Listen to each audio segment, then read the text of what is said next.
ಯಾಕೆ ಹೇಳಿ ಇದು ನಮ್ಮ ಹಳದಿ ಮತ್ತೆ ಕೆಂಪಿರೋದು ಅರಿಶಿನ ಕುಂಕುಮ. ಎಸ್, ಅಂದ್ರೆ ಒಂದು ಅದರಲ್ಲೂ ಹೆಣ್ಣು ಮಕ್ಕಳಿಗೆ ನಾವು ಕೊಡುವಂತ ಒಂದು ಗೌರವ ಆಗಿರ್ಬೋದು, ಅದು ಆ ಮಣ್ಣಿನ ಸೊಗಡಲೇ ಇದೆ ಅನ್ನೋದು ಇದರ ಭಾವುಟದ ಸಂಕೇತ. ಅದಕ್ಕೆ ನಮ್ಮ ಕರ್ನಾಟಕದ ಫ್ಲಾಗ್ ಈ ಕಲರ್ ಅಲ್ಲಿ ಇರೋದು. ಸೂಪರ್. ನಮ್ಮ ಒಂದು ಆತಿಥ್ಯ ಹೇಗಿದೆ? ಅದ್ಭುತ. ಅದರಲ್ಲೂ ಆ ಟೈಟಲ್ಲೇ ಭಾರಿ ಚಂದ, ಒಂದೇ ಕರ್ನಾಟಕ ಒಂದೇ ಕರ್ನಾಟಕ. ಸೂಪರ್. ನೀವು ಅದರಲ್ಲೂ ನಮ್ಮ ಉದಯ ಟಿವಿ ಜರ್ನಿ ಬಗ್ಗೆ ಮಾತಾಡೋ ಹಾಗಿದ್ರೆ ಸಾಕಷ್ಟು ಸೀರಿಯಲ್ ಆಕ್ಟ್ ಮಾಡಿದ್ದೀರಾ. ನಂದಿನಿ ಇರ್ಬೋದು, ನಾತಿ ಚರಮಿ ಇರ್ಬೋದು, ಅಣ್ಣ ತಂಗಿ ಇರ್ಬೋದು, ಹೀಗೆ ಸಾಕಷ್ಟು ಸೀರಿಯಲ್ ಆಕ್ಟ್ ಮಾಡ್ತಾ ಬಾಲಾಜಿ ಫೋಟೋ ಸ್ಟುಡಿಯೋ ಅನ್ನೋ ಒಂದು ಫಿಲಮ್ನ ಡೈರೆಕ್ಟ್ ಮಾಡ್ತೀರಾ. ಅದರಲ್ಲಿ ಹೀರೋ ಆಗಿ ಆಕ್ಟ್ ಕೂಡ ಮಾಡ್ತೀರಾ. ಅದ್ರ ಜೊತೆಗೇನೆ ಪೀಟರ್ ಅನ್ನೋ ಒಂದು ಪಾತ್ರಧಾರಿಯೂ ಆಗ್ತೀರಾ. ಜೊತೆಗೇನೆ ಭೂತಂ ಪ್ರೇತಂ ಅಂತ ಭೂತ ಪ್ರೇತದ ಹಿಂದೆನೂ ಇವಾಗ ಹೋಗ್ತಾ ಇದ್ದೀರಾ. ಇಷ್ಟೊಂದೆಲ್ಲ ಮಾಡ್ತಾ ಇರೋ ನಮ್ಮ ಧ್ರುವ ಅವ್ರಿಗೆ ಒಂದು ಚಿಕ್ಕ ಪ್ರಶ್ನೆ. ಎಸ್, ಏನಂತ ಅಂದ್ರೆ, ನೀವು ಆಗ್ಲೇ ಹೇಳ್ತಿದ್ರಿ ಆಫ್ ಕ್ಯಾಮ್ರಾ, ನೀವು ಬೇಸಿಕಲಿ ಮಲೆನಾಡವರು. ಹೌದು. ಮಲೆನಾಡು ಅಂತ ಅಂದ್ರೆ ಸಾಕಷ್ಟು ಬೇರೆ ಬೇರೆ ಬೇರೆ ಬೇರೆ ರೀತಿ ಕನ್ನಡ ಇರತ್ತೆ ಅಲ್ಲಿ. ಕರೆಕ್ಟ್. ಪ್ರತಿ 20 ಕಿಲೋಮೀಟರ್ ಒಂದು ಕನ್ನಡ ಇದೆ ಅಂತ ಹೇಳಿದ್ರು ತಪ್ಪಾಗಲ್ಲ. ಸೊ ನೀವು ತುಂಬಾ ಬ್ಯೂಟಿಫುಲ್ ಆಗಿ ಆಗ್ಲೇ ತುಂಬಾ ಚೆನ್ನಾಗಿ ಎಕ್ಸ್ಪ್ಲೈನ್ ಮಾಡಿದ್ರಿ ಅದನ್ನ. ಮತ್ತೆ ನಮ್ಮ ವೀಕ್ಷಕರಿಗೆ ಈ ನಿಮ್ಮ ಊರು ಯಾವುದು, ಸುತ್ತಮುತ್ತ ಯಾವ್ಯಾವ ಊರಲ್ಲಿ ಯಾವ್ಯಾವ ತರ ಕನ್ನಡ ಹೆಂಗ್ ಚೇಂಜ್ ಆಗತ್ತೆ ಅಂತ ಸ್ವಲ್ಪ. ಫಸ್ಟ್ ನಾನು ಹೇಳಬೇಕಾಗಿದ್ದು ಕನ್ನಡ ರಾಜ್ಯೋತ್ಸವದ ಶುಭಾಶಯಗಳು. ಆಮೇಲೆ ನನ್ನ ಬರ್ತ್ಡೇ ಕೂಡ ನವೆಂಬರ್ 1ನೇ ತಾರೀಕೆ. ಸೊ ನೀವು ಕನ್ನಡದ ಕಂದ ಅಂತಂದ್ರೂ ತಪ್ಪಿಲ್ಲ. ಹೌದು, ಇವರು ಬರೀ ನವೆಂಬರ್ 1 ಕನ್ನಡಿಗ ಅಲ್ಲ, ನಂಬರ್ 1 ಕನ್ನಡಿಗ. ಎಸ್. ಸೊ ಹಾಗಾಗಿ ಆ ರಾಜ್ಯೋತ್ಸವ ಅಂತ ಬಂದಾಗಲೇ ನಮಗೆ ಕರ್ನಾಟಕದ ವಿವಿಧ ಭಾಗದ ಭಾಷೆ ಆಗಿರ್ಬೋದು, ಅದರ ವೈವಿಧ್ಯತೆ ಆಗಿರ್ಬೋದು ನಮಗೆ ಬಂದ್ಬಿಡುತ್ತೆ. ಅದರಲ್ಲೂ ನವೆಂಬರ್ ಕನ್ನಡಿಗರು ಸುಮಾರು ಜನ ಇದ್ದಾರೆ ಅನ್ನೋದು ಬಿಟ್ರೆ, ನಮ್ಮ ರಾಜ್ಯದಲ್ಲಿ ಅದರಲ್ಲೂ ನಮ್ಮ ಭಾಗದಲ್ಲಿ ಎಷ್ಟೋ ಜನ ಅನ್ಕೋತಾರೆ ನಂದು ಶಿರ್ಸಿ. ಶಿರಸಿ ಅಂತಂದ್ರೆ ಉತ್ತರ ಕನ್ನಡದಲ್ಲಿ ಬರುವಂತದ್ದು, ಅಂದ್ರೆ ಉತ್ತರ ಕರ್ನಾಟಕದ ಒಂದು ಭಾಗ. ಅದೇನು ನಮ್ಮ ಕರ್ನಾಟಕದ ಹೊರತಾಗಿಲ್ಲ. ಅಂದ್ರೆ ಮಲೆನಾಡಿನ ಹೆಬ್ಬಾಗಿಲು ಅಂತ ನಮ್ಮ ಶಿರಸಿಯನ್ನ ಕರೀತಾರೆ. ಅಂದ್ರೆ ಮಲೆನಾಡಿಗೆ ಎಂಟ್ರಿ ಕೊಡಬೇಕು ಅಂತಂದ್ರೆ ಶಿರಸಿ ಮೂಲಕನೇ ಹೋಗ್ಬೇಕು.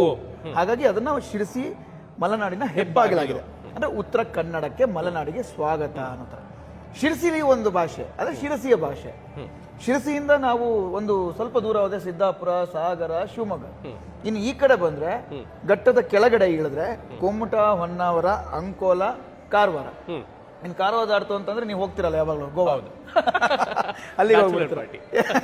ಸೊ ಅದು ಆಗ್ತಿದ್ದಂಗೆನೆ ಭಟ್ಕಳ ಬರುತ್ತೆ. ಹೊನ್ನಾವರ ಆದ್ಮೇಲೆ ಹೊನ್ನಾವರ, ಮುರುಡೇಶ್ವರ ಅದೆಲ್ಲ ಇದೆಯಲ್ಲ, ಮುರುಡೇಶ್ವರ ಬರುತ್ತೆ, ಭಟ್ಕಳ ಬರುತ್ತೆ. ಭಟ್ಕಳ ಬಂದ ಆದ್ಮೇಲೆ ಬೈಂದೂರು, ಕುಂದಾಪುರ. ಅಂದ್ರೆ ಅಲ್ಲಿಗೆ ನಿಮಗೆ ಉತ್ತರ ಕನ್ನಡ ಎಂಡ್ ಆಗಿ ದಕ್ಷಿಣ ಕನ್ನಡ ಸ್ಟಾರ್ಟ್ ಆಗುತ್ತೆ.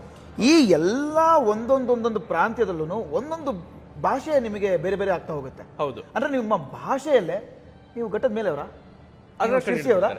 ನೀವು ಕುಮಟದವರಲ್ವಾ, ಈ ತರ ಕಂಡು ಬಿಡ್ತಾರೆ. ಅಷ್ಟರಲ್ಲೇ ಚಿಕ್ಕ. ಅದೇ ನೀವು 20 ಕಿಲೋಮೀಟರ್ ಅಂದ್ರೆ ನಾನು ಸ್ವಲ್ಪ ಸೇರಿಸ್ತೀನಿ, ಒಂದು 50 ಕಿಲೋಮೀಟರ್.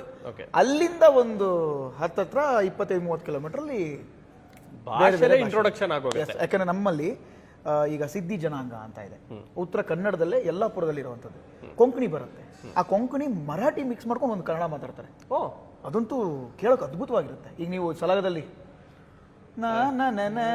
ಬೆಂಗಳೂರು ಅದೆಲ್ಲ ಬಂದಿರೋದೆಲ್ಲ ಆ ಸಿದ್ಧಿ ಜನ. ಹೌದು.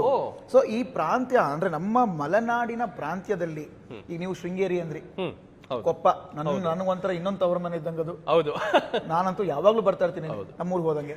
ಅಲ್ಲಿಯ ಕನ್ನಡ ಬೇರೆ. ನಾವು ನಮ್ಮ ಒಂದು ಹವ್ಯಕ ಕಮ್ಯುನಿಟಿ ಅಂತ ಬಂದಾಗ ಹವ್ಯಕ ಕನ್ನಡ ನಿಮಗೆ ಕುಂದಾಪುರ, ಅರೆ ಭಾಷೆ ಎಲ್ಲ ಬರುತ್ತೆ. ನಮ್ಮ ಕರ್ನಾಟಕದಲ್ಲೇನೆ ಏನಿಲ್ಲ ಅಂತಂದ್ರೆ ಕರೆಕ್ಟ್ ಆಗಿ ಲೆಕ್ಕ ಹಾಕಿದ್ರೆ, ಬರೀ ಕನ್ನಡ ಭಾಷೆ ಅಂತ ಲೆಕ್ಕ ಹಾಕಿದ್ರೆ ಒಂದು 25-30 ಥರದ ಕನ್ನಡ ಭಾಷೆ. ಹೌದು. ಸೊ ಖುಷಿ ಆಗುತ್ತೆ ನಮಗೆ. ನೀವೇ ಹೇಳಿದಾಗೆ ಪ್ರತಿ 50 ಕಿಲೋಮೀಟರ್ಗೂ ಕನ್ನಡ ಅನ್ನೋದು ಅಲ್ಲಿ ಬದಲಾಗ್ತಾ ಹೋಗುತ್ತೆ. ಅದರ ಒಂದು ಚಿಕ್ಕ ಝಲಕ್ ನಮಗೆ ತೋರಿಸ್ಬೋದಾ? ಖಂಡಿತ. ಇವಾಗ ಬೆಂಗಳೂರಲ್ಲಿ ಒಂದು ನಾನು ನೀವು ಮಾತಾಡ್ತಿರೋದು ಇವಾಗ ಬೆಂಗಳೂರು ಲ್ಯಾಂಗ್ವೇಜ್, ಯಾಕಂದ್ರೆ ಎಲ್ರಿಗೂ ಅರ್ಥ ಆಗಲಿ ಅನ್ನೋ ಕಾರಣಕ್ಕೆ. ಇನ್ನು ಈ ಬೆಂಗಳೂರು ಲ್ಯಾಂಗ್ವೇಜ್ ಸ್ಟಾರ್ಟ್ ಮಾಡಿದ್ರೆ, ಮತ್ತೆ ಸರ್ ಹೇಗಿದ್ದೀರಾ, ನಿಮ್ಮನ್ನು ನೋಡಿದ್ರೆ ತುಂಬಾ ದಿನ ಆಯ್ತು, ಮತ್ತೆ ಹೇಗೆ ನಡೀತಿದೆ ಕೆಲಸ ಅಂತ ಕೇಳ್ತೀವಿ. ಅದು ತುಂಬಾ ಒಂದು ಪ್ರಾಪರ್ ಕನ್ನಡ. ಅದೇ ನಮ್ಮ ಕಡೆ ಬಂದ್ರೆ ಎಂತದ ಹೆಂಗಿದ್ಯಾ, ಸುಮಾರು ದಿನ ಆಯ್ತಲ್ಲ ಮರ ನಿನ್ ನೋಡ್ದೆ, ಖುಷಿ ಆಯ್ತಾ, ಆಯ್ತು ಮುಗಿತಲ್ಲಿ. ಅವನು ನಗುಲೇ ಒಂದು ಆತ್ಮೀಯತೆ ಬಂದು. ಇನ್ನೊಂದಿದೆ, ಈಗ ಯೂಶಲಿ ಬಂದು ಹಗ್ ಮಾಡಿ ಶೇಕ್ ಹ್ಯಾಂಡ್ ಮಾಡಿ ಹಂಗೆ ಅಂತ ಹೇಳ್ತಾರಲ್ಲ.